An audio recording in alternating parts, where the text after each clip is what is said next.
In our previous video, we talked about being consecrated for a purpose, how God has a unique purpose for each and every one of us. We looked at the life of Samson, and today we continue tracking with his life and seeing how compromise almost unraveled the whole mission. My name is George Murichu. You're watching CITAM Church Online, and I serve as the youth pastor at CITAM Woodley.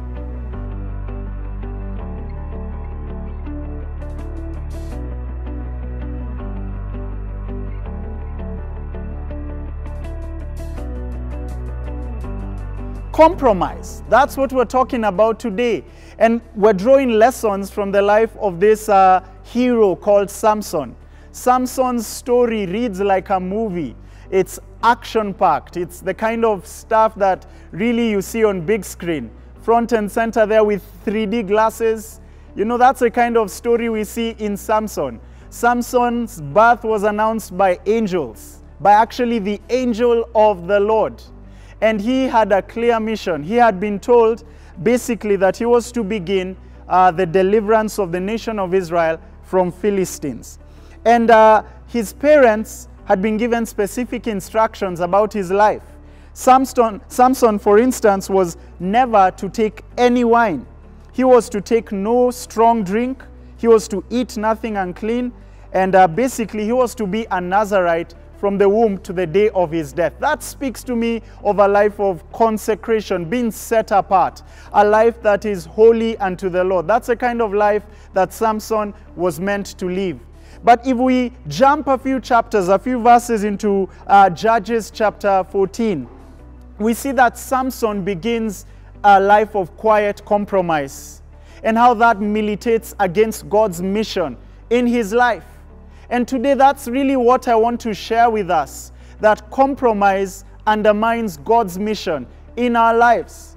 There are things we shouldn't watch. There's stuff we shouldn't listen to. Not because Christianity is all about do's and don'ts. That's not what it's about. It's about a relationship with the King of Kings and the Lord of Lords. And the reason is that he wants to use us for his purposes. And that's why there are certain things that he'd call us to steer clear of. There are certain things that he'd say, keep away from that. Don't touch those things. Don't watch those things. And we see in the life of Samson in Judges chapter 14 that he begins to push back on some of those boundaries. It's almost as if he's asking himself, how far is too far? How far is too far before I get caught? You know, how far and how close to the edge of the cliff do I need to get without falling over? Those are the kind of things we're seeing in the life of Samson. In Judges chapter 14, we see after some days, he returned to take his wife. His wife was Philistine, by the way. That's another compromise. He was meant to deliver his nation from Philistine bondage. But what does he do? He goes and he dates a Philistine. And he wants to marry her. Yeah. Then the next thing we see, the next compromise we see is that he turns aside to see the carcass of a lion. Remember, he was a Nazarite. Nazarites were consecrated to God. They were set apart for God's purposes. And they were not meant to touch dead things. But what does Samson do? He goes there. He had killed a lion. He returns to the carcass of the lion. And behold, there was a swarm of bees in the body of the lion and honey. Guys, the reality is compromise can be sweet. Compromise. The moment you're pushing back the boundaries, you're asking yourself, how far is too far in that relationship?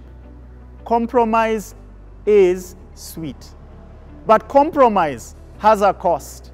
And that's what we'll be looking at in our next video.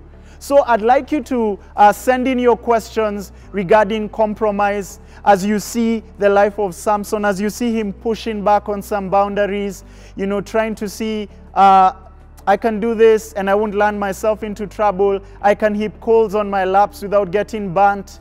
That's a kind of recklessness we see in the life of Samson. Does it have a cost? Do you think that compromise has a cost? Well, tune in for our next video. My name is George Murichu. I'd love to hear your questions, your comments. Let's engage around this. Send in whatever you need to send in on Facebook, on Twitter, and on Instagram. You'll find me there under George Murichu. You've been watching CITAM Church Online. God bless you.